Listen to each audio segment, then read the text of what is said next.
Hey writers, welcome to the Working Writer Podcast. Today's episode takes a look at the nitty-gritty real world of freelance writing. This episode was super fun to make, and that's because it's with one of my very best friends in the world, Beth Miller. She's a freelance writer and editor. She's amazing. We have a lot of job experience together, and we went long. So if you've been listening, you know I try to keep these in an hour. This one definitely goes over.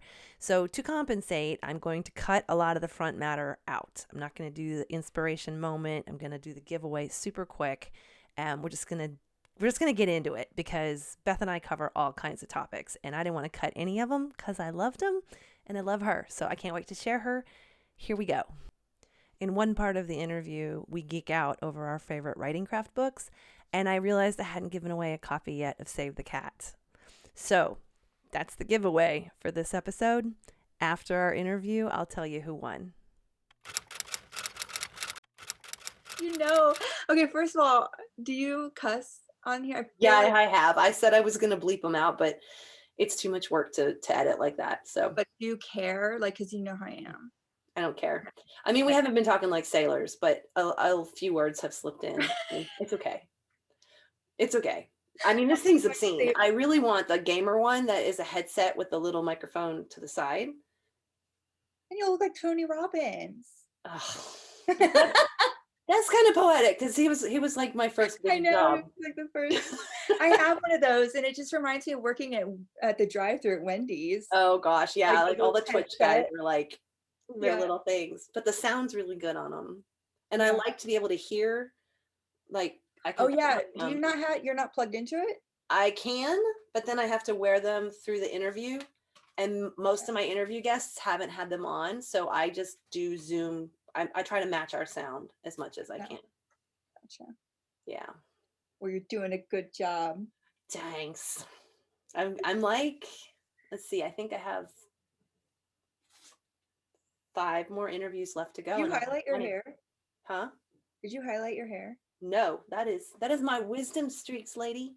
They look blonde, they're white. It's blonde. No, it's foxy white. Oh my God. Girl. And I'm so happy I stopped coloring it. I'm happy too. It looks amazing. It's a lot better than that little block of white I was getting right there, you know, because like it grows back. It was horrible. I remember you talking about it, but I feel like because my guy too like kept making it darker and darker and darker and darker, and it was getting like almost brown, which looked really weird on my face.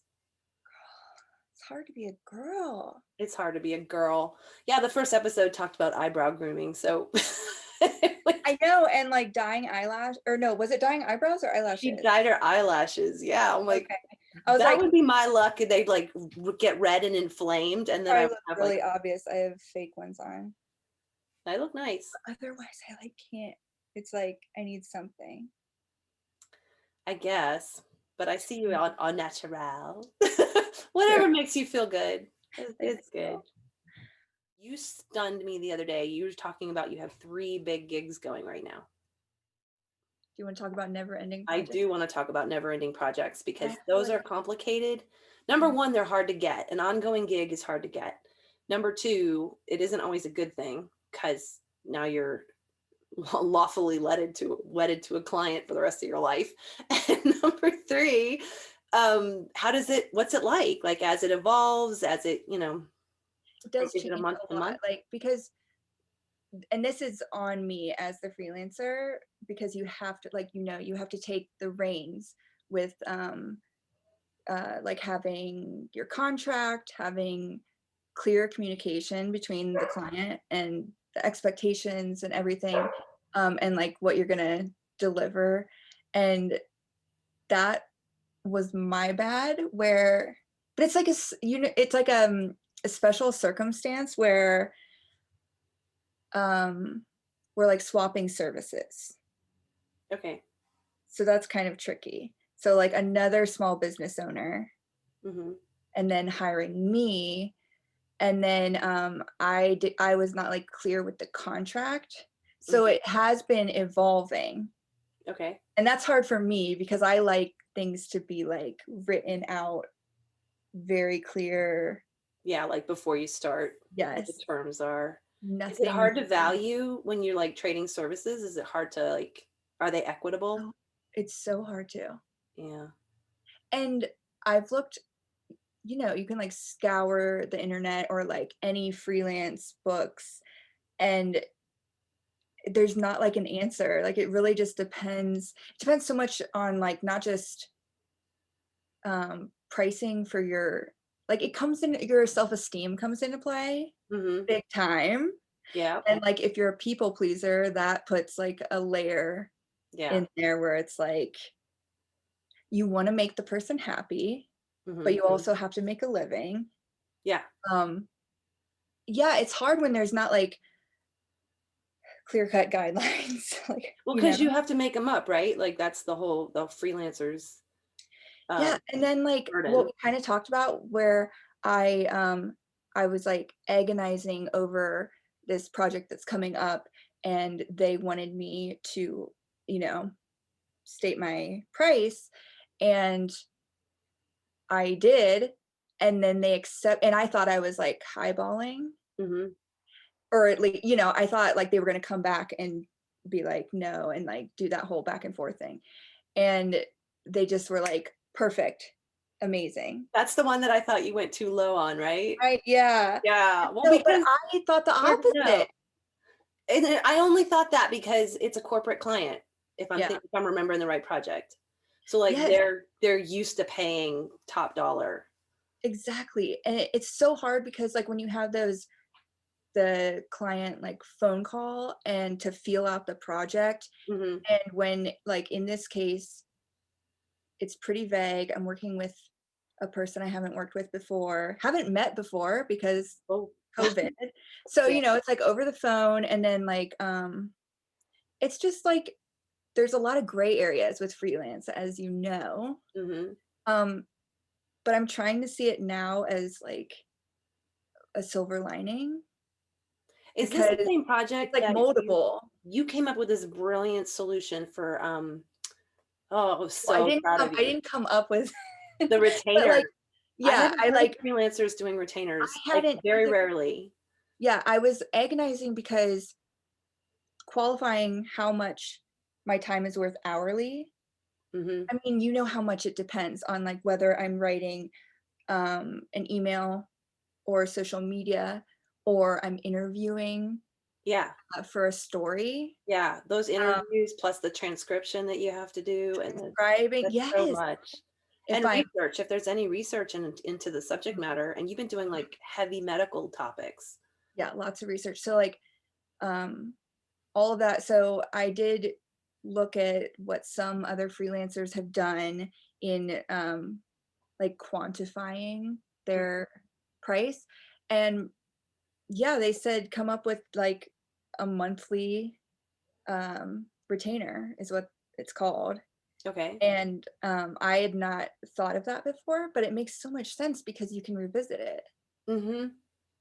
Yeah, I mean, like if I relate it to when I've had to hire an attorney and pay on retainer, they have different hourly rates for different things that they do, which makes sense to me. Like I would charge one price for research hours and another price for writing hours.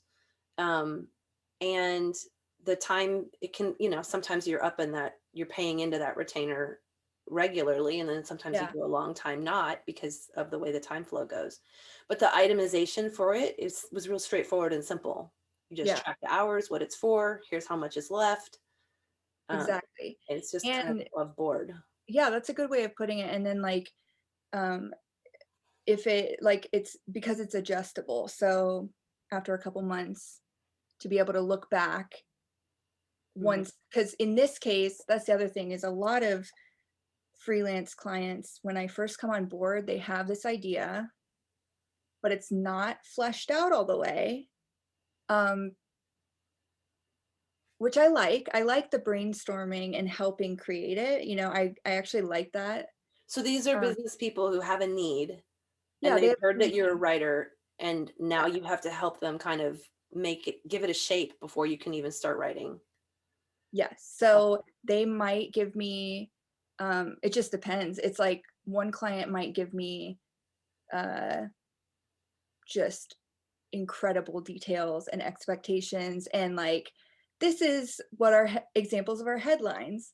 These are, word counts for the article. I know, like, what? when that happens, I'm like, what? Because it's rare, because people are kind of like, that's on, which I get it. Like, then as a freelancer, I get on the website.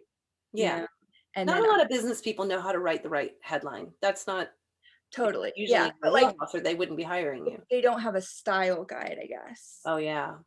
That's the thing. You taught me about style guides. Oh my God. I am like, I think we taught each other. Forever indebted to you for style guides. And we used them a lot in my last job, like style guides, and like agency, they would pay thousands and thousands for these style guides. It looks really professional. Yeah, because you have to have that consistency across the project, whatever it is. Yeah, and I'm seeing it more and more. Like, I'm working in Canva, as you know, like a lot. Yeah, your slides were so beautiful. And I was like, what? I remember the day I helped you sign on. I could not do Canva like 2 years ago. I was like, no. Now I'm like, the tools like that are just so amazing. They are amazing, and they're really user friendly. They're easy to pick up quickly.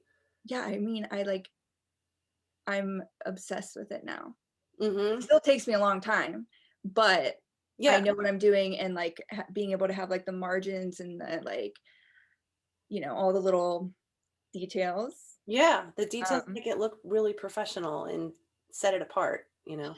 Yeah. And I just gotta slap the words on there, and that's the easy part. Slap the words. Slap them on there. No, presentation is everything, and that's I think sometimes a challenge with writing, because if you're turning over raw content maybe to somebody who isn't visionary, and they don't really know what it's supposed to look like. And the design skill, that's an entirely different skill set for most people. Writers kind of have to hybridize it. We're not professional designers, but we have to have some of that skill in order to, turn our so much though. You have like all of the little. You have all the hats. When I have a lot of hats, but it's funny because I was just talking in another episode when I was doing the intro for it. I was talking about how I'm compulsively creative, and I don't really get blocked because I have a compulsion to be creative.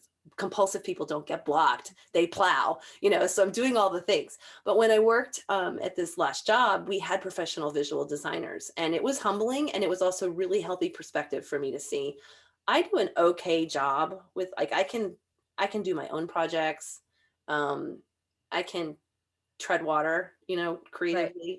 But there's still like a professional visual designer is doing things that I don't know how to do. Oh yeah, 100%. Like cover design for books and stuff. I still want to hire an actual professional for something like that. Their job is safe. Like as soon as I have budget for it, I'll be hiring that out. Oh my gosh. And I'm like this to them, just like, because I mean, I just don't, it doesn't like, yeah, I totally get what you're saying, where we can do enough to like, just get the job done, but then of course that's their skill set. Like if you wanted them to write copy, most of them would have the same reaction. Right. And they also, like, I think products like Canva help us have a level up from where we were. Yes. But they have, sharper tools and all kinds of things that we just don't have. Like, when I worked with Ingram Sparks for publishing, their templates and things, you need a professional designer to integrate. You need professional design tools to integrate with those templates. Yeah. Speaking of, like, do you have like all of that, like the design sheets and stuff? No. Fucking expensive. I know. But like, do you have this feeling where you don't want to be left out, even if, like, I don't know how to use Illustrator. Yeah. And like, but I pay for it. Oh my God. I have this suite. Girl. Because I don't know, I've always had, like, I do minimal stuff on Photoshop. And then like I have to have, Adobe's a separate thing, right? No, like Adobe Suite gives you all of them. I had it for a couple jobs ago. Okay. And I had to mess with it and learn it enough to know that, I want this in my life so bad. But it's like when you're cutting overhead and you're shoestringing it, you don't get to have Adobe Sweet Girl, and it's a space hog on your computer. It's such a space hog, girl. I can't tell you how many times I get like, yeah. Anyway, that's a whole other thing. But okay, what I was saying though is, that like, you said being competitive with, I feel that way about wanting to have all the tools. Like, I don't want to be left in the dust. I don't want to be like behind. And it really is like a big leg up. Like, if you can pull something that looks professional enough together, I don't know, I've just like looked back at like past years where I was just getting started, and like the little details really pop. They pop and they make a difference. People will pay for them, and that's why they want a professional. That's why they want somebody who can do what they can't. Sometimes that means you're a little better than them, which is usually where I fall. I'm like, I can do that for you. And they're like, thank you for taking that off my plate, Yeah.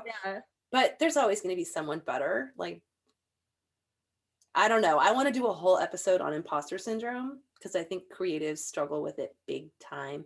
And FOMO, which you just touched on, because we don't want to be left out. Give me all the pretty tools. Oh my God, all the classes, all the courses. All the classes in the workshops. Oh my God. I'm looking into, I'm deep diving into indie publishing right now and writing to market. And they have, I'm not kidding. I looked at the self-publishing podcast today. There's 255 episodes, and they're all over an hour. And I want to listen to every single one, which would probably take all of 2021. I mean, I don't know how to do the math of that, but I don't either. 255 That's why we hire people to do the math. You can't even binge that. You can't binge that and have a job, or a life. No. But there's so much good material in them. Oh my God. See, that's the thing. And I don't even know, that's what I don't know, if it's fear or if it's both. Because I get so excited. Yeah.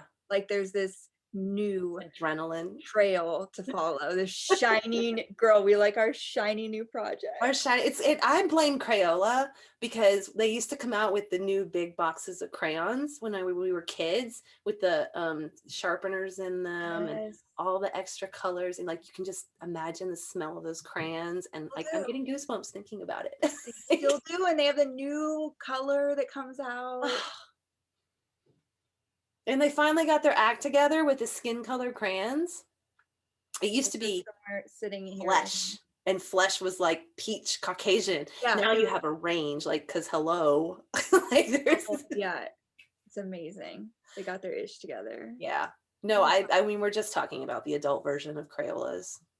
That's what Adobe is. Give it to me. Adult version of Crayolas. Oh my God, are you still obsessed with that one type of pencil?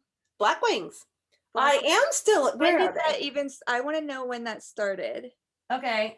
Because you're the one who told me about them. This is a Black Wing pencil, and actually my eraser's a little worn down.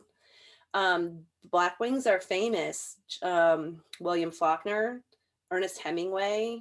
Okay. Flannery O'Connor. This is a famous pencil. Now, the real secret to them is, I think it's like a 6B pencil.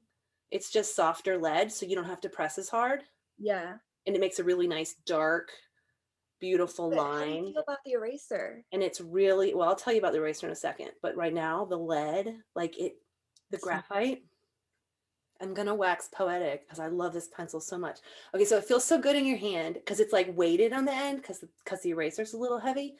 And when you write, it's super smooth. And you know how like in cheap pencils, there'll be like those little imperfections and little bits of sand, and you'll hit like that bumpy spot. And there's none of that with this. And so the Black Wing. Not a sponsor. You're laughing at me. But the ferrule at the top, they come out. See if I can do it. Basically, they come out and you can, I might have adjusted this one as far as it goes. You can pull the eraser out so that it, you know how you like wear your eraser down? What? I don't see if it works because they're like rolled at the end. Can you see the like they're? Yeah. I think I've already pulled this one out as far as it goes though.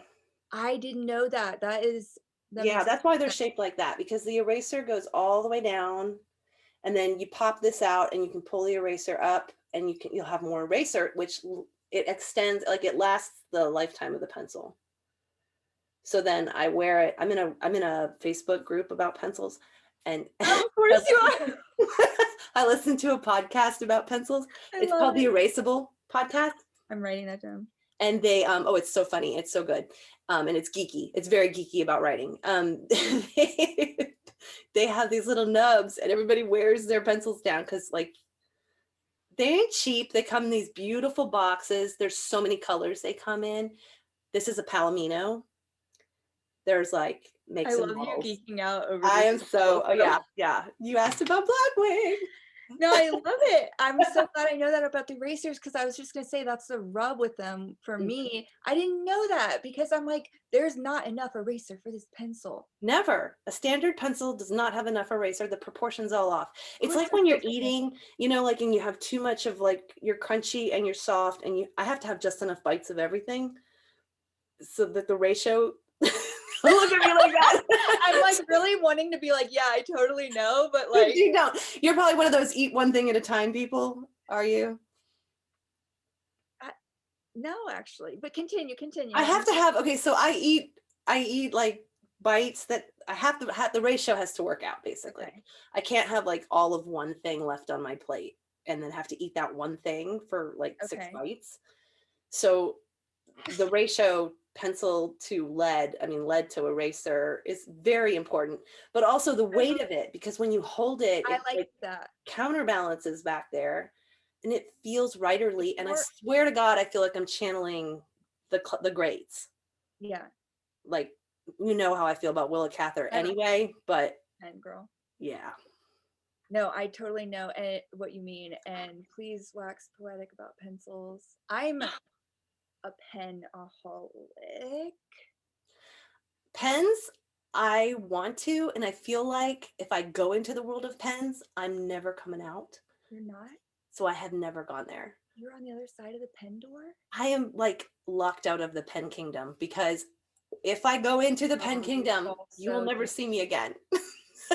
Girl, that's so funny. I'm like obsessed right now about this Sharpie. Ooh. It's an S gel, and like someone posted about it. Maybe it was Elizabeth Gilbert. Someone posted about, I don't know. You know how like they'll post like their writing, or what's her name? Glennon Doyle. Mm-hmm. Like they'll post something, and then someone's like, "What pen is that?" And then I literally went to go buy it online, and it was sold out. God. So then, like recently this month, I went and got it, and it lives up to that. It's good. I can imagine a Sharpie that's also a gel. It's good. And colors? Is it in colors? Probably. I just got black though. Okay, you got black. I love black. I was testing it. I was like getting the little pack because they're not. Yeah. So for my screenplay, which is, you can't see, it's on the other side of I'll put it on the Instagram, but I have my board and it has my screenplay cards on it, and I'm doing this book, Save the Cat.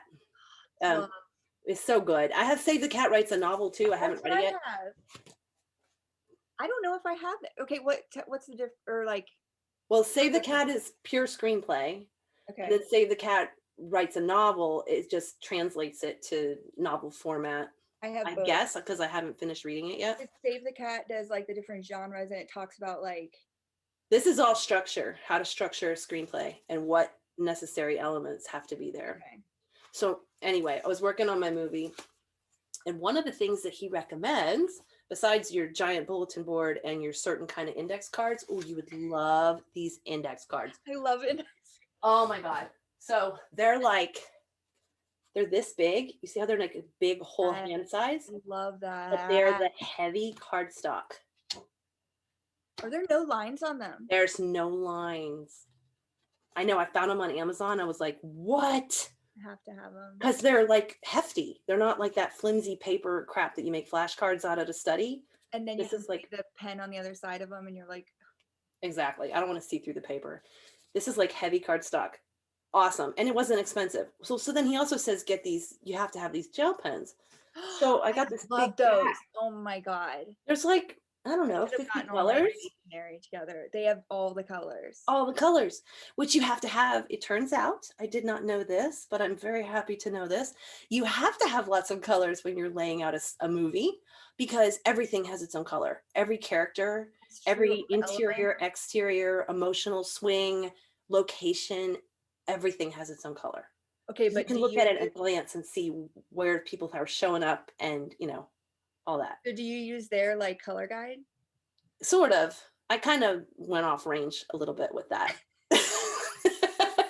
Okay, how do you feel about highlighting though? I don't use the highlighting for the board, but I have highlighters. Where are my highlighters? I used to do that, like instead of like colored pens, but then you run across the issue, of course, of like smearing the ink and. Yeah. Well, I'm going to test it because I use a Sharpie highlighter for my books when I'm reading. So if I write in the gel ink, I don't know if it needs to dry. No, it doesn't seem to need to dry. Oh, that's awesome. Those pens are really good. Oh my gosh, because I hate it like when you write on it and then it smears. And then, oh my God, look at that. I can highlight just fine. That's good. Mind blown. I'm going to need those index cards. I will send you the link. They're awesome. So I have like a drawer of them. So good. I actually had to buy more because, so Save the Cat restricts you to 40 cards. You can only have, you divide your board into rows and then you have 10 cards for each act. And you do not get any more. There are no more extra scenes in there. I think I flooded mine out. It's a good book. That's a really good book. It's a good book. And I'm sure, like, I know screenwriting is a lot more sophisticated than that, but also like a tight movie isn't sophisticated. There's a formula that people follow.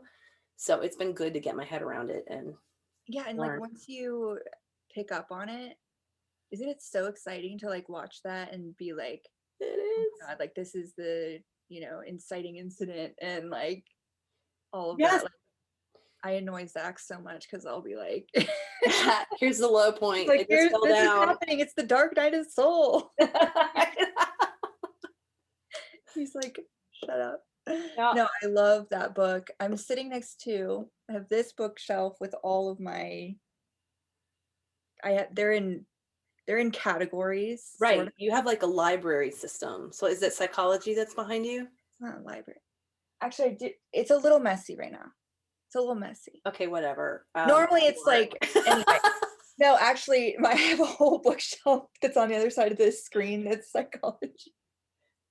Because I love psychology, and you love it in so well with writing. And then right here, I have this bookshelf that is just craft books.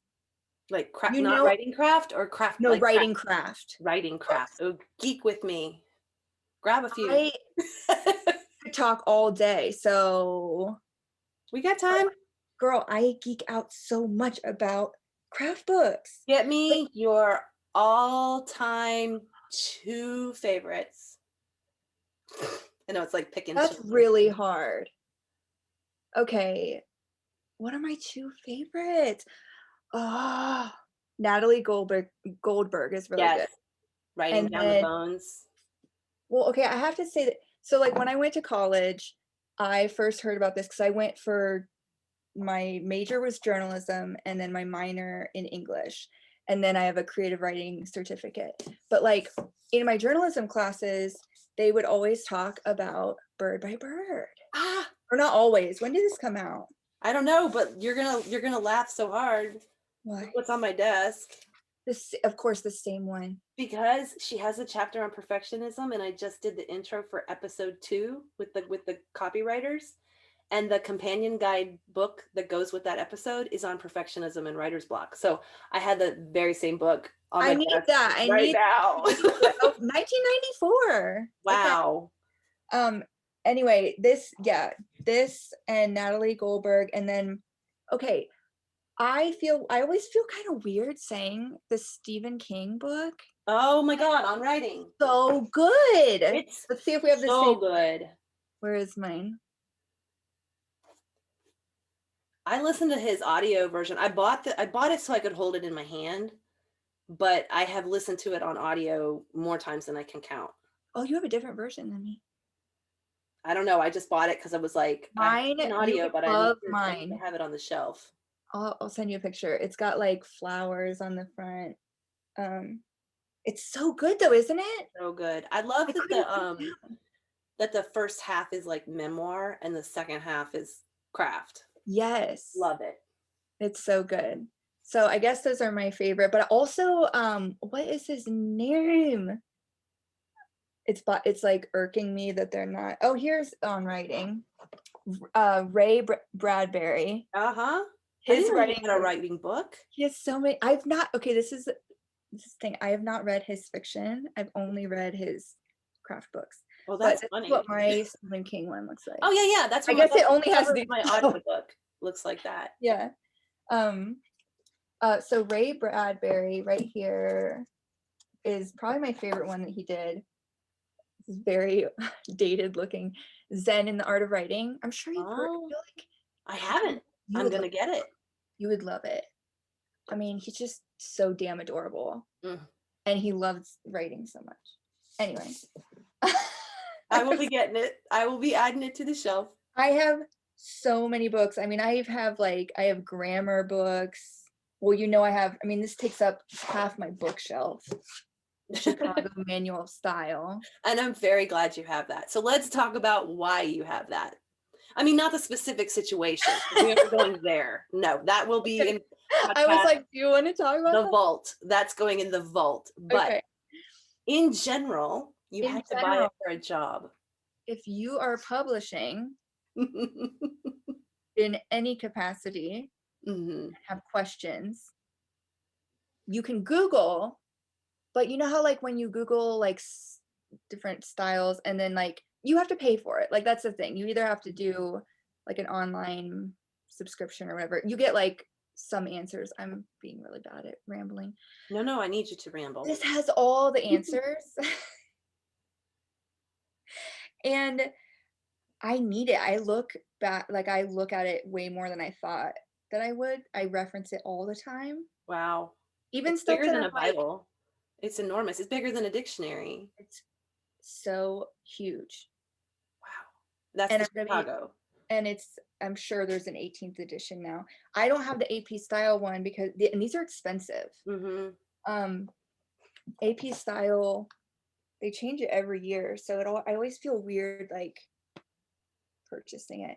But lately I've been on the Chicago Manual of Style side of writing, which is books. Yeah. Anything that's not going to be living online or in a magazine. Yeah. At the company, I'm not referring to it by name, but at the company, we only used AP because that's what we were doing was web writing. Yeah. But that meant we had to get rid of our Oxford commas. And I swear there are Oxford commas on their web pages to this day because I wouldn't. It was like, you were like, no, it's our brand, because you can get away with almost anything if it's your brand. If that's your brand style, then it's your brand style. So it was our brand style. We're gonna have that Oxford comma. It's important. So I have an opposite relationship with it where I am like constantly like making myself put the Oxford comma in, because journalism school, you are like hit over the head with, don't you dare, like that's an excessive comma. Like, I use Grammarly and it forces me to put the Oxford in. Really? It gives me red. That makes sense. I mean, with journalism, like it's good to have both of those, like, and to know when each is called for. Exactly. And it's good to like, how am I trying to say this? Like switch it up on yourself. Like the skill level. Do you know, like if you get too set in your ways, like I don't know if this is a good analogy, but like when I never did it, the double spacing after. Oh yeah. Older generations that typed before the computer, they had to double space after each sentence. So that's still a thing, and I'll find it in copy a lot, and it's really frustrating. There's probably a really easy way to actually like fix it without going through each one, but I haven't found it. So going through and having to, Yeah. what I'm saying is like you get so ingrained in like a process that it's hard to unlearn it or to like supplement it with some new information sometimes. And I would think like, so my metaphor that was coming to mind when you said that was, that's why I eat with ratios, because I want your taste buds, I promise this is relevant, your taste buds reawaken after every like 4 to 5 bites. So if you eat the same food all the way through, it will not taste as good by the time you're on the last bite as the first bite, because your taste buds acclimated. But if you switch it up every 4 to 5 bites, then it's like tasting it again for the first time. What do you mean they waken? They go to sleep? They like acclimate to whatever flavor profile you're eating. So it's like you're actually savoring life more if you alternate your bites. So that's why the ratio matters, but that's that's also why it's important to stretch yourself and try new things. Okay. No, that totally works. I love it. It works. Now I'm going to be all like paranoid when I'm eating. I'm going to be like, am I alternating? Try it. Every 3 to 4 bites, take a bite of something else, and it will taste better than if you just ate 10 bites of the same food. That is so I mean, I guess it makes sense. That's why like you have, some people have like palate what is it? Palate cleansers. I don't even know what those are, but I've heard of them. It's like when you're tasting wine and you're going to shift to a different taste, you want to be able to actually taste the new taste. You have to like clean your palate with something. Okay, well, isn't that when you smell the coffee beans though? Anything different that's like gonna cleanse it. Like it can be, if it coated your tongue, you would want to eat something kind of acidic so that it sort of, removes, or swish some water if you've just got liquid taste in your mouth, or smell other things. It's stuff to like refresh the senses. Yeah. Which editors have to do, because otherwise you'll look past stuff. You'll learn how to look past things, and it won't be. Oh, it's so easy to look past stuff. Like, and oh my God, I mean, that's why editing is so important. Yes, and let's talk about that. Why writers and editors are not the same thing, and writers need editors. Well, yeah, because you're staring at you're staring at your baby. You're staring at your project that you've spent hours, days, weeks, months, potentially years, like just in it.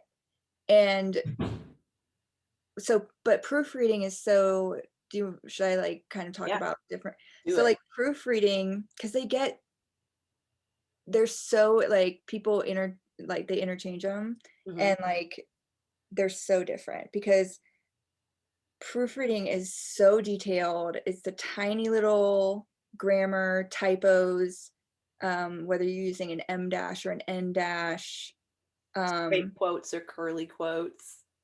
Girl, I did not know was a thing. Like if you have like part the italic, like all of that, where copy editing is like you're looking at the whole project for the things that are most important. Consistency, which that's why it gets confused with proofreading, but tone, that's hard. Like you have to, like, as an editor, really get the author's tone and keep that in mind as you're making edits, because you don't want them to like, if they lose their voice, then like what's the point, right.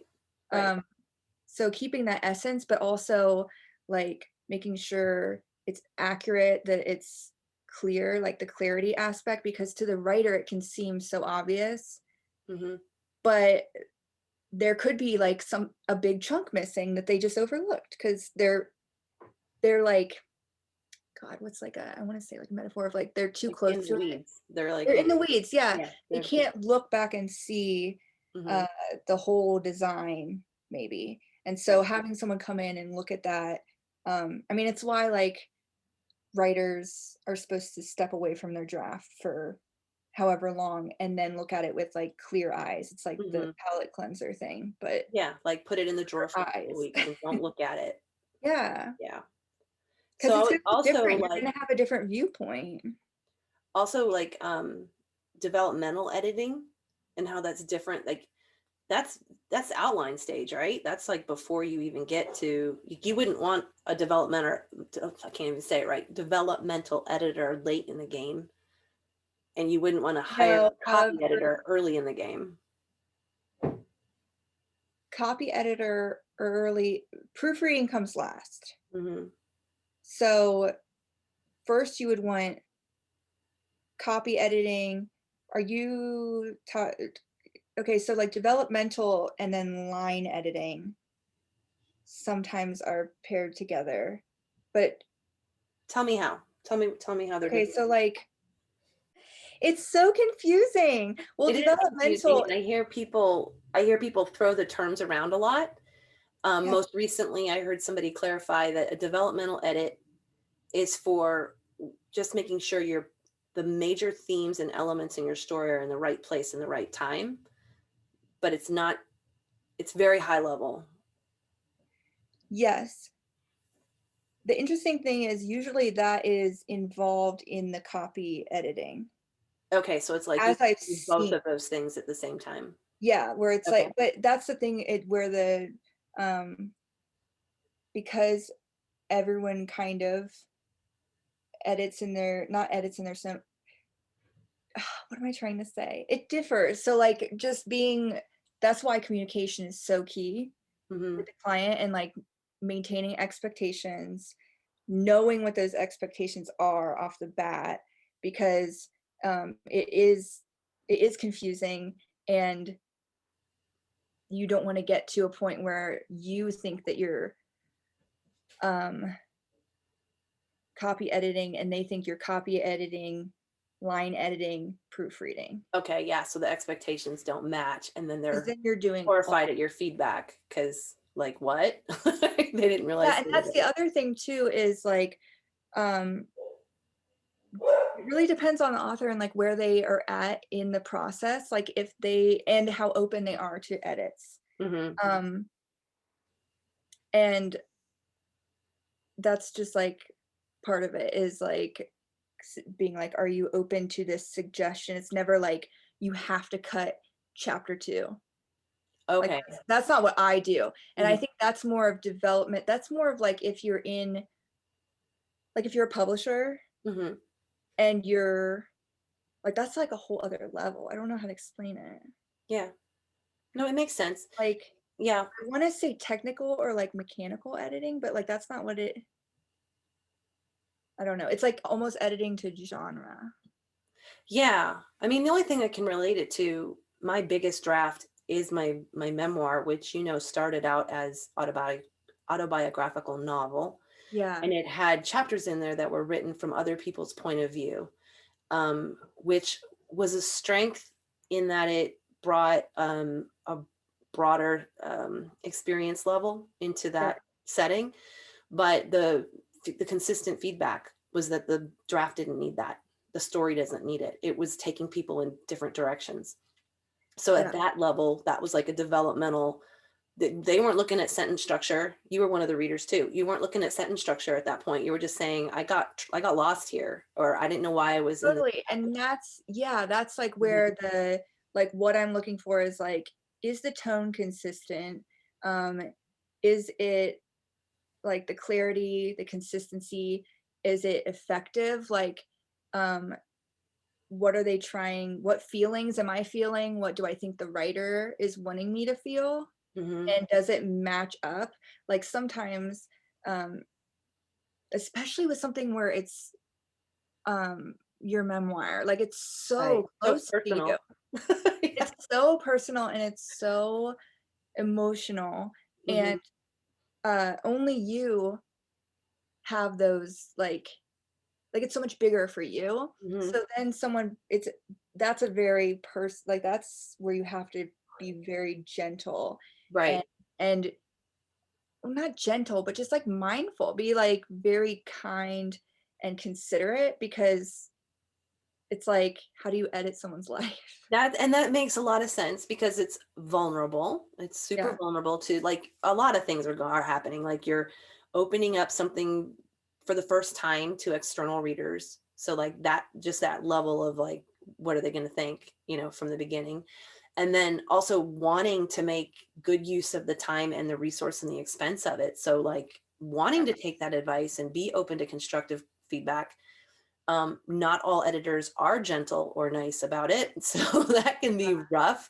But the diplomacy, like I have a lot of respect for how hard it is to write that line. And also one of the things I've seen other writers do is that by the time they think they get to editing, they think they're done. They have worked on this draft so many times. Yeah. They're ready to be finished with it. They do not want to hear that it needs major work. More work. It's devastating. I get it. Yeah. However, that's what you're hired to say. So super hard because you want it to succeed, and it's not going to if it's got, massive issues. Yeah, it's like I mean, this so much more closely than I do because I like to start projects and not finish them. But like getting to that like finish line of a manuscript, like a big freaking. I had to hire a coach to help me get there. That was not like I've watched other writers, like I'm doing this research right now on these rapid release writers. They're churning this stuff out every 6 weeks. That Facebook page is incredible. It's incredible. We're talking about the 20 books to 50K Facebook group. You told me about it. It is so tight. I was like, I'm going to check it out. And I cannot stop. I'm like, I love having it pop up because it's just so inspiring. I'm like, these people, they're writers. They're making money. Mm-hmm. They're happy. They're proud. It's like such a like positive. It's positive, and it's also like they've eliminated all the crap. So you can't have anybody self-promo in there. You can't have anybody like asking stupid questions that already exist in their units. And their units are so carefully organized that you don't need to get on there and ask a noob question because it's like elevated. There's a directory. It's beautiful. Yeah. I love it. Oh my God. It's so good. I get lost in there, and it's kind of renewed Facebook attendance for me because I'd been, groups is where it's at. I have like a lot of group and like for not just writing, but like entrepreneurial mm-hmm. stuff, like, cause it can feel like really lonely when you're only doing freelance and like working from home like I do. You're not in an office seeing that other people are even on a remote team. You don't have the water cooler talk, you don't have like yeah it's good finding a tribe and like having a writers group or just somebody to bounce off questions, or to like one of the things that happens to me a lot in there is I'll feel kind of overwhelmed and daunted about something I don't know. And then I'll get on there and I'll see, oh, a lot of people don't know that. Like that's kind of a new thing. Like we're all hungry for that same workshop. Yes, we're all at different levels, and it's all varying. And like that's so God, I want to like talk about perfectionism so bad. So you're gonna have to have me back on, I guess. I will, because that is like you can get so stuck thinking that you're not good enough or that somebody else has already figured it out, so why try, like, and then getting that like defeating moment. But then the opposite happens when you vocalize that you don't know. People want to help you, and then it also helps the other people see that like, oh, they're asking this, like they're in this group and they've had all this success, but they still didn't know how to flatten their PDFs so that you can print them and edit them. That's something new I learned. Oh, Beth, I do not know how to flatten a PDF. I know, it's actually like really simple, but I just learned it and I was like, you can edit a PDF without Adobe? You have to get like a third party thing, but it's free. Oh my God. It's really good for online courses. Oh, so cute. Yeah, like on Canva, like first of all, it's 100-page limit. Oh, I did not know that. I bet you learned on this last project. I learned real quick. It was monster. I learned real quick, 100 pages. So you can combine them, but like, if you download them, that's a big file. That is a big file. So basically, I mean, it's just, it's actually really simple if I think about it. It's just like, what do you call it when you make files? Like you're zipping it. You compress them? Yeah, you're compressing a Okay. file. Okay. Yeah. It sounded way more impressive. No, like I thought you were talking about some sort of weird layer thing where you have to put it through some sort of conversion thing so that you want to be able to click. You know how you can edit and actually like type, like if you're making like a worksheet that you want your client to be able to fill out, but you don't want the file to be such a big like space hog, there's a workaround. Oh, well, I'll have to hit you up the next time I want to do one of those. All those like little things. I don't know. That's what's so nice when I talk to you all, like learn that, like we talk on Marco and you'll like tell me about some I don't know, just like writing software. Like, I don't know, we've talked about Scrivener and then Novel Factory. You use a lot. I use Novel Factory and Scrivener almost exclusively. But I want Vellum. I was looking at Vellum the other day. Vellum is an Apple product, and you can format books and ebooks on it. You can export your Scrivener file to it, and it looks like it's more of a visual editor, which that's Scrivener's downfall, is that you can compile it, but you're going to have to like recompile it over and over and over again until you get every little detail. And when I was working on larger projects, I was exporting them as a Word document, and then I was doing some of the formatting in Word, and it got really cumbersome. So it's so convoluted. Like, I feel like on that death project that we worked on together, if I'd had Vellum then, that would have helped. But I don't know. That project might have been doomed no matter what we did. It's possible. Oh, see, she who shall not be named is not even coming to mind. What am I trying? I'm trying to think. You said no, I'm not reminding you. It was a nightmare. We both cried. The one that lasted forever. Forever. Yeah. Okay. I feel like if I had Vellum, it would have. By the end of that, I felt like the lady in Titanic. Yeah. Like, it's been 100 years. I don't even know what she says at the end. It was like, yeah.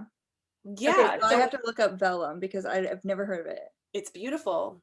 It's not in my shoestring budget right now, but it's beautiful. Okay, so this is the thing. Like, how many different like programs, memberships? Okay. Here's where I'm trying to take some inspiration. So Rebecca, she was on the Little Quotes team, and she served in the project manager role, and we were building kind of a brand for Little Quotes. So their episode, I think, is going to be like episode number 4. So by the time this airs, the Little Quotes episode will already be up. But Rebecca is like a really awesome, thrifty project manager. She pays for nothing. She will not pay for a service, but her stuff is beautiful and professional and gorgeous. She finds a hack or a workaround every single time. So I'm trying to take inspiration from that, because my go-to is always like free trial. And then I forget about them, and then they bill. And then I don't want to let them go, which is exactly how the marketing was designed. Yep. I'm their case study right here. Give me the shiny thing, I'll buy it. Mm-hmm. And she's teaching me, you do not have to pay for all of these. Most of them have free versions, or you can do it a different way. What? I know. It's hard for people want to know about that, because I'm like, no, I have my programs and I need them. I have like so many classes too that I'm like, I couldn't possibly like finish all of it, but it just like, it's so inspiring.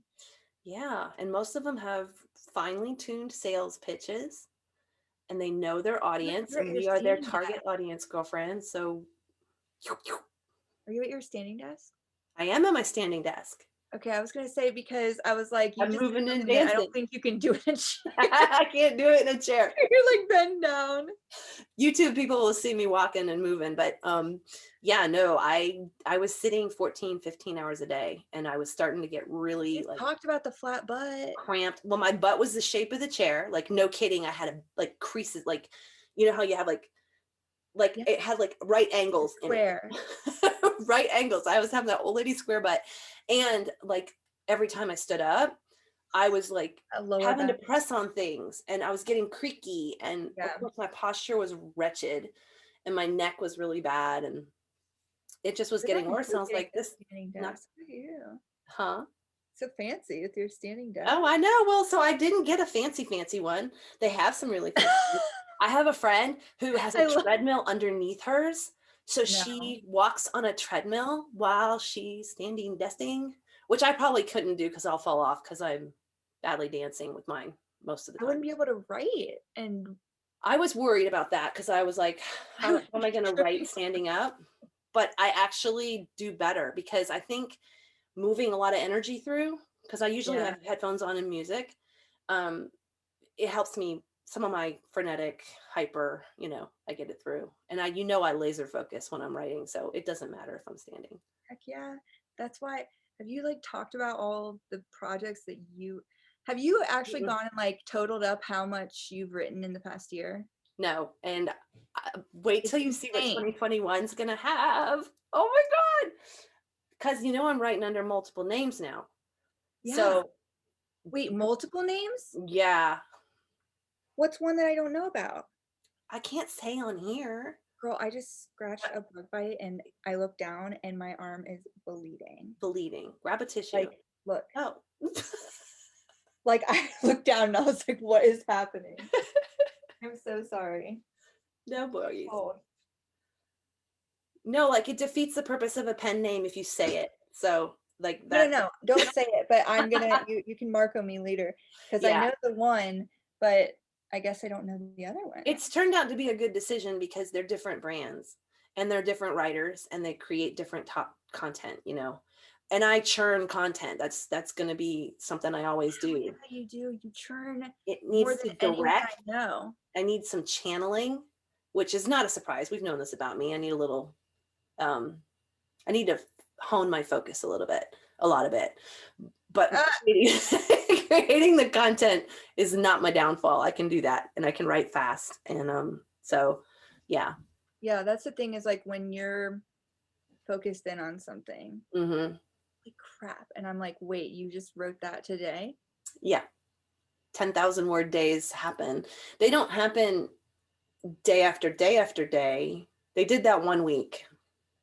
Those 2 weeks last year, I did a week, and then like a month later, I did another week. And those were all like 9,000 to 11, 13,000 word days. I can't sustain that all the time. I've only had one, and it was because I was doing NaNoWriMo. Oh. I got to the deadline because I'm totally that procrastinating writer. Yeah, but you used to see your benefit. I'm at 40,000. I'm gonna do it. I can get there overnight.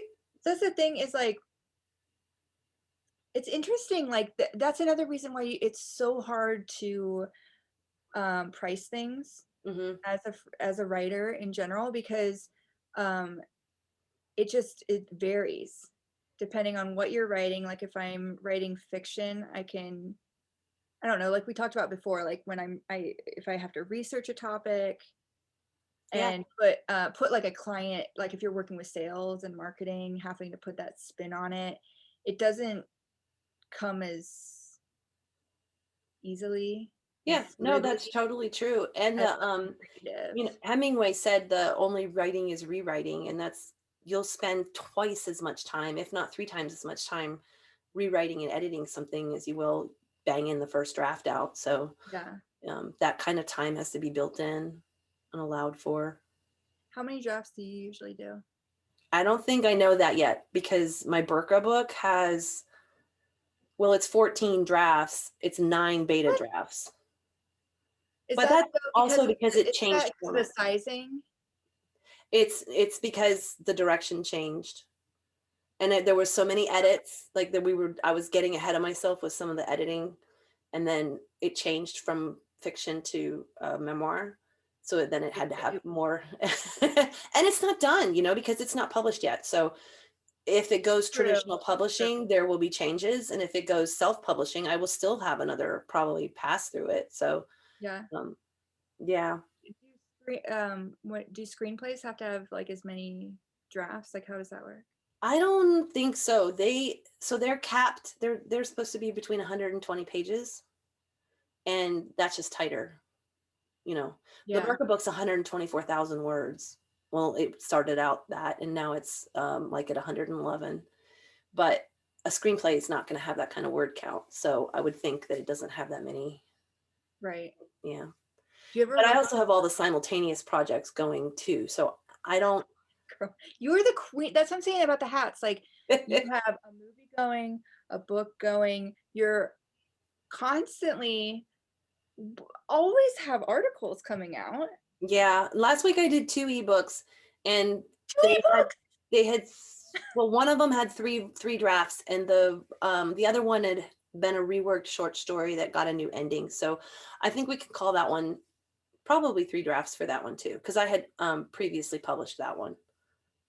Girl. So yeah, I mean, multiple drafts I think are the name of the game. The more I hear professional writers too, like yesterday I watched J.M. Buckler on Instagram, and she was doing a talky Instagram story where she described her process and her editing and her rewriting, and she was on 9 and 10 drafts for her books, and then she was getting it down, she was getting faster and more experienced, so she was into 2 and 3 drafts before sending it to an editor that would then give feedback for more drafts. So I think the more you're in it, the more you can make it faster at your process, but it takes that many times. Yeah. To rework. They're also using a developmental editor, a line editor, and a proofreader and a cover designer. So they are the rapid release team. They are assembly lining their books. In like a publication company, right? So like that's all in-house, right? So it goes through the conveyor belt. These are indie publishers that have put together their own team.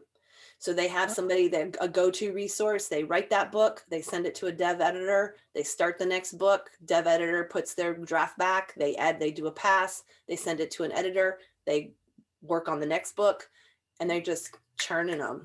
I want to do it so bad. I can't stand it. Because I know I can write that fast. I know you can. I know I can, and I know I can come up with stories. How do you come up with so many story ideas? People watching. I used to think that it was imagination, but it's not. It's observation. Oh my God. Okay. Yes. Yeah.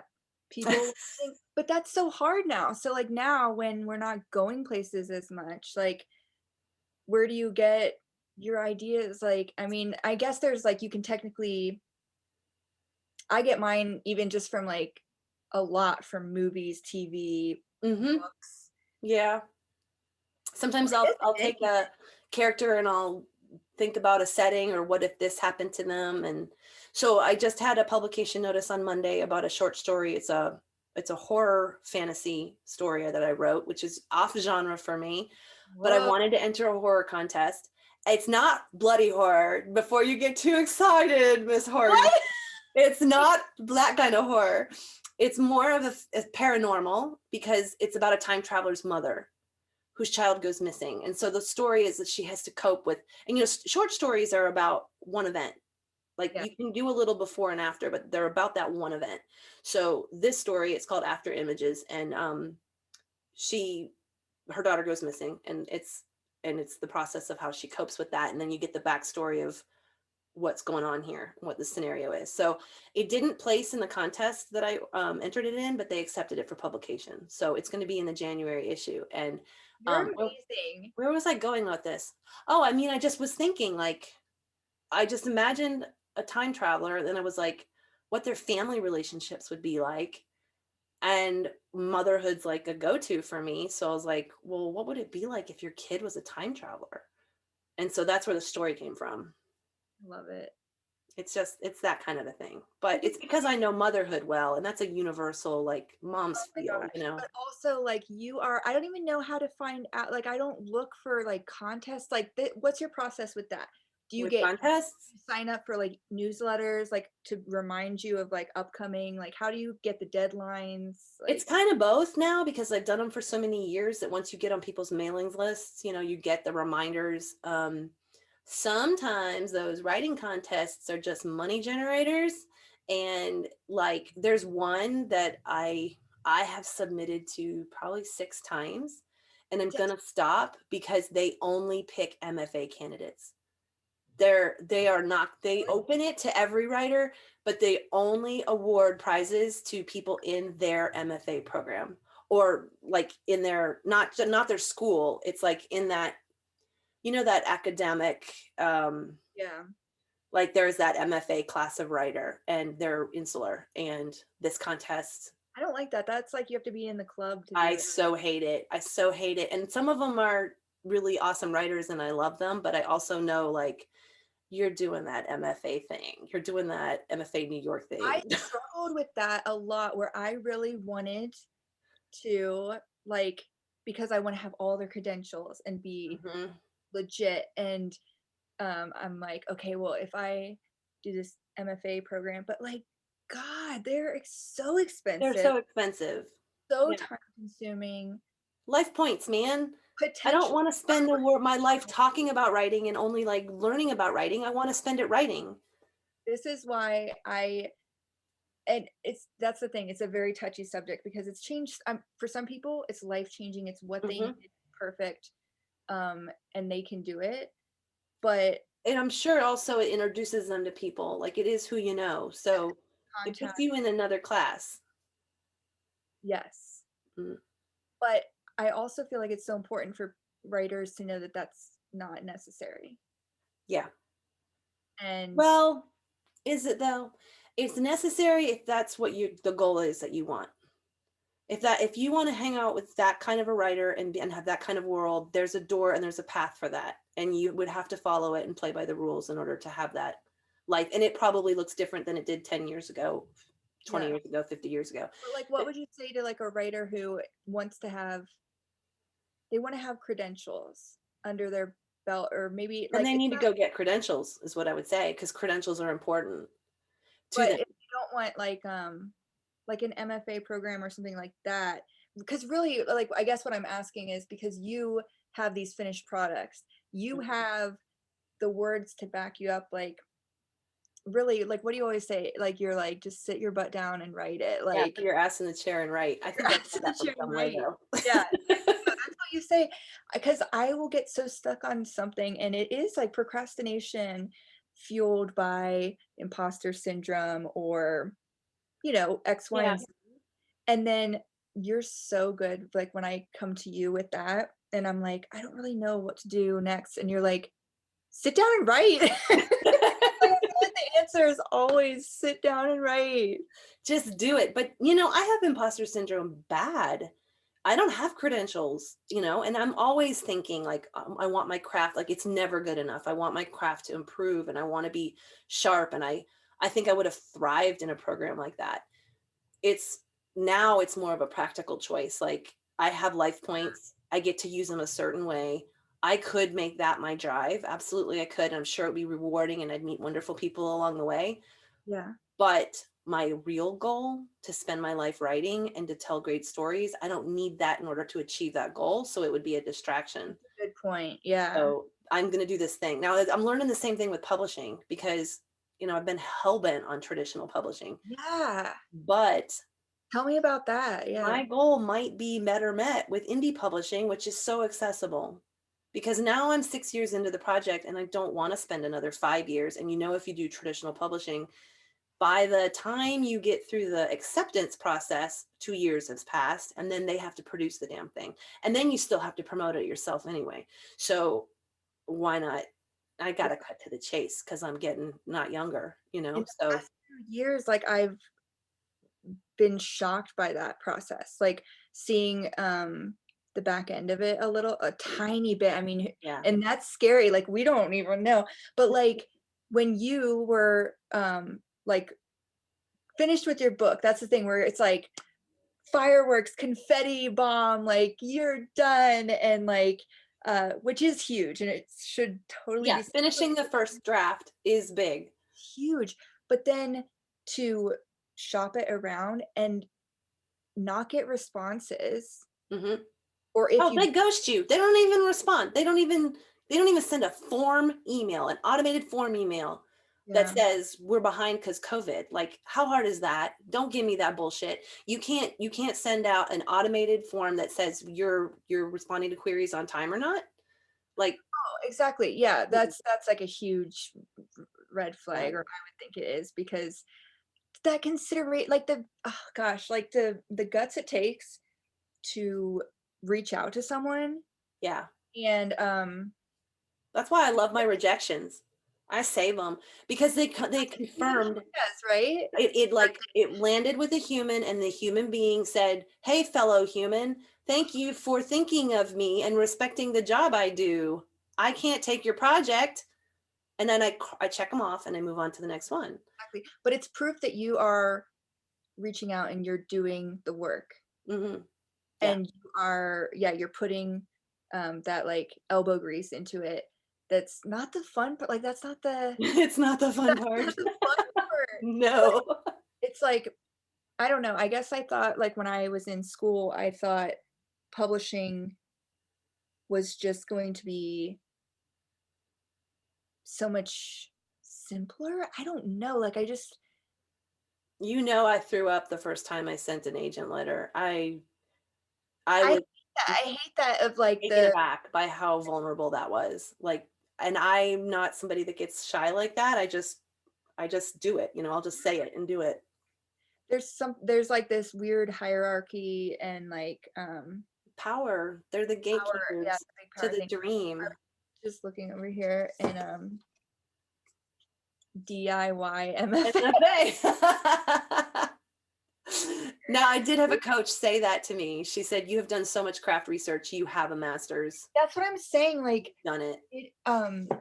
It does. You don't get a certificate though. That's the interesting thing. It's like, there's the imposter syndrome. Right. You don't get like a little tidy thing. It's just like, but it's not necessary, and that's what's so freeing about it. It would have been beautiful. That would have been a great road to follow. Just like art school, I would have loved going to art school. Really? But I took a different path. My kids, I don't regret that. So, and I don't regret being a young empty nester either. So I can do some of all the things. I cannot do, there's things that are out of reach now, but I could go back to school if I wanted to, but that's not how I want to spend my life points. So I got to get over some of that. I love like thinking about life points, or like a battery bar, and if I go to school, I'm broke. So I'm just trading some. That's a trade-off too. You got no money if you go to school because it costs so much. So like, what's your favorite craft book? I didn't even ask you back. So I don't pick favorites, but you made me pick. I know. I ask everybody else too, but it's like I can't even pick a favorite color because it depends on what mood I'm in. Yeah, I can't pick a favorite author, so I'm glad you didn't ask me that. Yeah, no, but I did go to On Writing and Bird by Bird first. And Annie Dillard, The Writing Life, was in the pilot. Yeah, that's good. Yeah. Have you like talked about your writing muses? Not at all. I want to do you like feel comfortable talking about it? Because that fascinates me, and I still I've wanted to ask you about it. We might have to pick another episode or a private Marco for that. My writing muses. I have so much content. I've capped this at 20 episodes because I want it to have a container. Because the idea of, it's so much work, but the idea of it going on and on and on is like, what? But I have so much more content than 20. So I'm going to reevaluate after 20, and then maybe we'll... Girl, if you need ideas, I can... change the format. I know, we can brainstorm it. Give you some lists. Good stuff. And get on here and riff, because topics come up that, and I've seen that too. Like, I'll assign a topic and it will morph into bigger stuff. Because so going off on people are multifaceted, and writing is multifaceted. So it's good to get that's true. All of it. Yeah, and it doesn't fit in the box that sometimes we have to put it in to get a job, like a freelance job. Yeah. Because at the end of the day, you do have to tell a client, this is what you're paying for. Mm-hmm. This is what I'm delivering. But the way in which you get to that finish line. Yeah. I never did ask you, how do you find your jobs?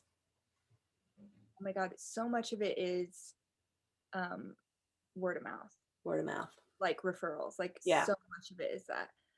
But before that, when I first started getting into freelance writing, which was Julian was a baby. He was real little, because I remember like when I would talk to clients, I would have to like schedule it around nap time, and then he'd wake up and I'd be like giving him, like his passy or like his bottle or something.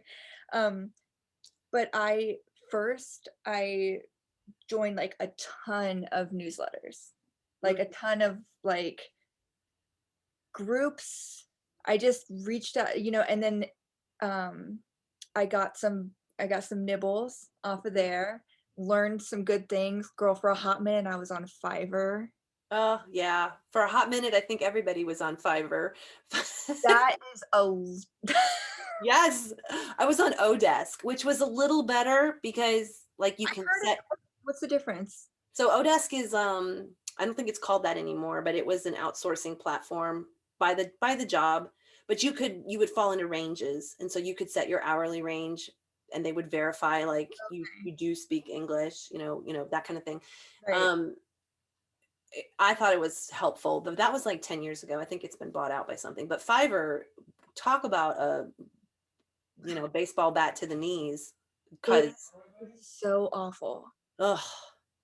No, it makes me feel dirty. It's so awful. It's literally like, I don't know how to quantify it. I mean, it's like, well, here's some perspective. Okay, so in Little Women, Joe sells a short story in the 1800s for $100.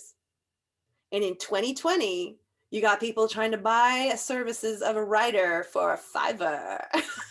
Like they bucks. And then like, and then like the type of people who are going to Fiverr to get writing, they will ask for like freebies. That's a big thing with freelancing. I used to be like, yeah, I'll send you a free sample. No, like you talk about price points, like yes, sometimes you have to write for free, but it's very specific circumstances.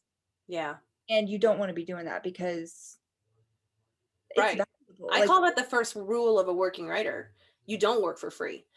If you're not working for direct compensation, it has to fit in your bigger picture somehow. You have to be getting a benefit for it. Yeah.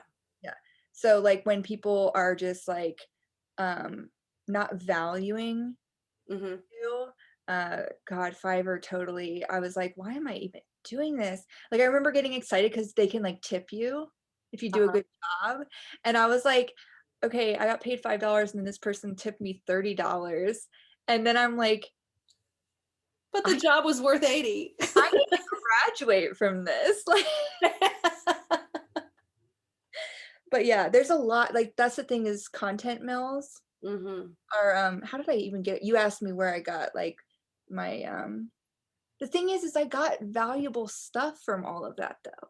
Like I did get some clips from Fiverr that I could use in my portfolio to get a magazine article published. Yeah, well, that's a good way to look at the bigger picture of value that you received for having done it. But I think the internet went through a hot minute where the cheap writing was just everywhere because they thought all they had to satisfy was really search engines and it didn't matter how it read.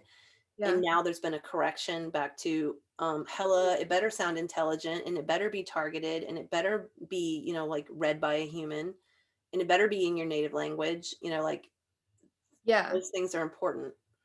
And it has to be written to a real person. It can't no one size fits all. Like that's what we're seeing too, is like, I know like, of course, everything evolves and gets better and smarter and whatever. But like, like when you see branding strategies, like marketing campaigns, and you're like, oh my God, that is so clever.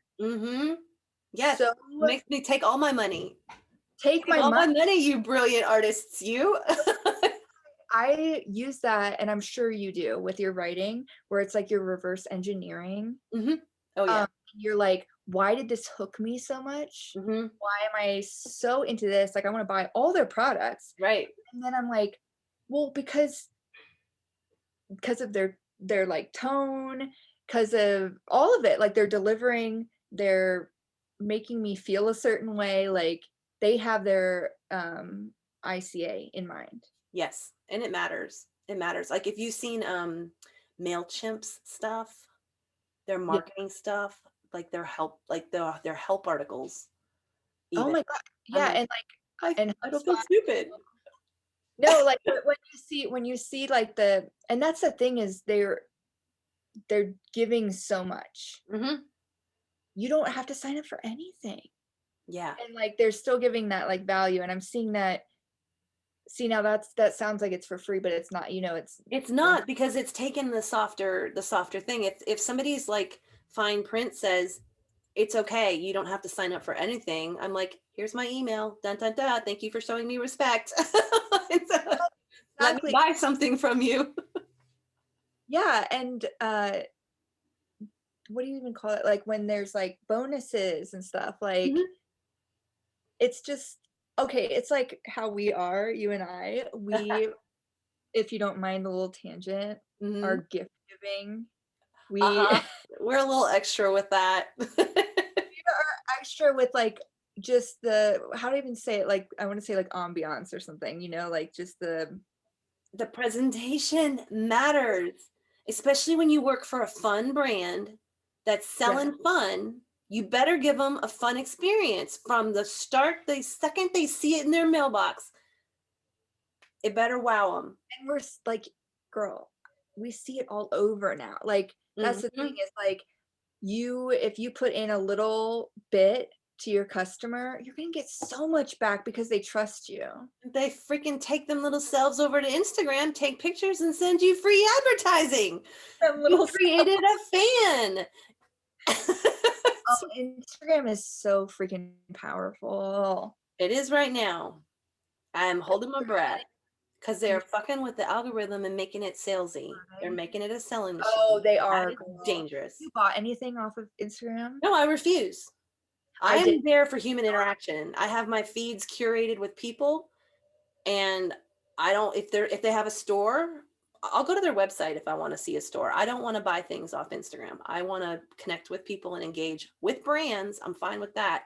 Yeah. But I'm there to actually connect with people. So I have the one account. It's very focused on religious trauma and domestic violence and healing and all of that. And so nobody's selling that. There's a lot of coaches and therapists and consultants and people who have services they offer. Like I wouldn't think of that, but it makes total sense. Yeah. What's that? Like, sorry, I wouldn't think of that as like that. Yeah, it's not like you have to be careful with marketing to that, like. Yeah, you do. And they're trying to sell workshops and support groups. There's some Patreon type stuff there. But nobody's hawking earrings that say religious trauma on them. Buy my store, they're not. I'm an influencer. Look at my domestic violence earrings. No, so that brand is all like, that account is nothing but human connection. I'm connecting with people over something I'm very passionate about. Yeah. And then my art account, I follow artists. Now, a lot of them are selling on Instagram, but again, they're not over the top. They're not hitting you over the head with it. Yes. And they're creating something that's beautiful that people want. Like they're not, it's not like the beauty, like the beauty category where you've got something that is not easily replicated. Mm-hmm. Yeah, exactly. That's a good way to put it. It's original. It took their life points to make it. And like, yeah, I don't know. It's a totally different feeling. They sell it within a different integrity too. You're an artist and a writer. I'm a compulsive and a creative photographer. And what? Now a photographer. Oh, I guess. I mean, I'm using some old skills here behind the camera. Being in front of the camera is new. Being on the side of the microphone is new. Well, you look great behind the camera. Thank you. My light it went out, so my son's gonna pick at my lighting because it's not, but it went out. It went out. It's a USB light. Let me show you. It's dead. You're off so much. It's dead, and he's very critical about, YouTube lighting. Critical. Yeah. Who's critical? My son, my brilliant, wonderful son, who watches a lot of YouTube, and he's like, Mom, you got to have good lighting. Well, I had good lighting, but it broke. I mean, well, it didn't break. It just needs a charge. Oh, I see. Yeah. So no, there's just so much to learn. But unemployed people have a lot of time on their hands. And one of my other mottos is writers are always working. The only thing that's different is the income. I love because that's true. I mean, I get up at 3 and 4 in the morning. I start working. I work. I love that even like when you're not like the people watching, where you're constantly getting like an influx of whatever, like stimulus. Yeah. Where you're like hearing something and it might trigger this thought, or like, I don't know, even like, girl, even when I'm dreaming, I'm writing. Right, exactly. Right, get it right. Not to be punny, but you got to sit up in the middle of the night and write that shit down for a reason. It's like some of the most brilliant there. Do that. It's so embarrassing sometimes. Oh, I love those though. I love that in the notes in my phone where I'm just like, I'll just be like, it's so bright, and I'm like, so writing it down. I gotta write this down real quick. It's real brilliant, and then you read it the next day, and you're like, and I'm like, what was wrong with me? That doesn't even make sense. It's like that meme with the cow-shaped shark, the cow-colored shark, and it's like we ride with the blood moon. I've not seen that. You have it. I'm sending it to you right now. You need to send it to me. It is so funny. I was thinking of like, where it's like expectation versus reality, and like Pinterest fails. Oh, I'm not good at Pinterest. That's for sure. I can't even like use Pinterest and clip it. Like, there we go. We must save the child before the next blood moon. You're going to crack up when you see this. What if I don't get it? You'll get it. Did you text me? Yeah.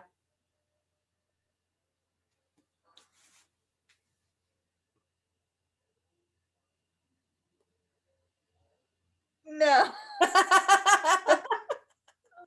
Ridiculous though. That's us. Oh my God, I love the blood moon. Blood moon. That is us though, for real. I love hearing, God, just in the time that I've known you, like the amount of story ideas. Well, we have had a very eventful couple of years, I shall say. For real. Okay, I hope you had as much fun listening as we had recording. I will link to everything in the show notes, also in the companion guide that pairs with this episode. There's a whole resource section in the back. So if you want to find out what about those index cards, the pencils, the desk, any of the podcasts we mentioned, it'll all be in there. Okay, so the winner of Save the Cat this week is Catherine Matthews Author. That's her handle on IG. Thank you for liking the post. The way you win these books, listeners, is to engage with the podcast on any of the platforms where it is posted, the social media accounts. Just engage. That's who I choose from. If you want a free craft book, the ones that I highlight in the episodes, that's how you do it.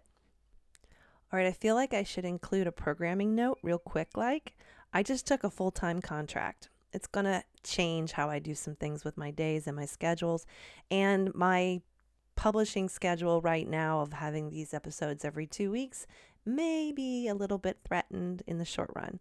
So if an episode's late, that's why. It's just more adjustment in the life of a working writer, totally on topic, right? So I'm really looking forward to the new opportunity, and I'll just make adjustments as we go. See you next time. Actually, I don't see you. You'll see me next time. In the meantime, write on.